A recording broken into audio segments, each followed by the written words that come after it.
大家好，我是田园，今天给大家分享一个超级好吃的手撕面包的做法。首先我们准备300克的高筋面粉，先加入3克盐，3克酵母粉，再加入40克的白糖，然后用筷子先把它们充分搅拌均匀。接着我们先打入1颗60克的鸡蛋，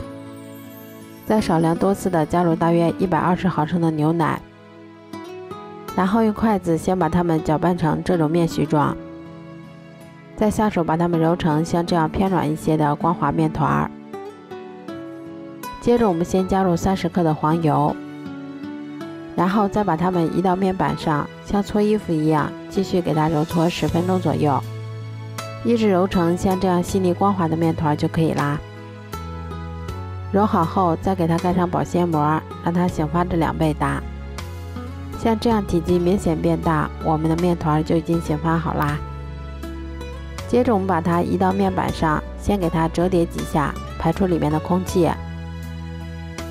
然后再用手先把它搓成长条，再用刀把它切成大小均匀的小剂子。我们取一个小剂子，先给它揉得细腻光滑一些，然后再用手把它轻轻地搓圆。都揉好后，再给它盖上保鲜膜，让它先松弛15分钟。15分钟后，我们取一个小剂子，先给它按扁一些，然后再把它擀成一张厚度约3毫米的圆形饼皮。擀好后，我们先把它从一头慢慢的卷起来，然后再把它稍微整理一下外形，这样我们的生胚就做好啦。都做好后，把它们依次放到铺有硅油纸的烤盘里面，然后再给它盖上保鲜膜，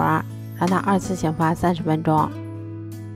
醒好后，我们在表面先给它划上一刀，接着我们在缝隙里面再给它抹上一层黄油。抹好黄油后，我们先在表面给它刷上一层鸡蛋液，最后我们在表面再撒上一些白糖。接着我们再把它放到烤箱里面，烤箱中层上下火180度，烤15分钟左右就可以啦。这样做出的手撕面包吃起来外皮有一些焦香，里面非常的松软，而且还有一股浓浓的黄油和牛奶的香味儿，味道比外面买的还要好。如果喜欢的话就试试吧，喜欢我的视频就关注我吧，谢谢您的支持。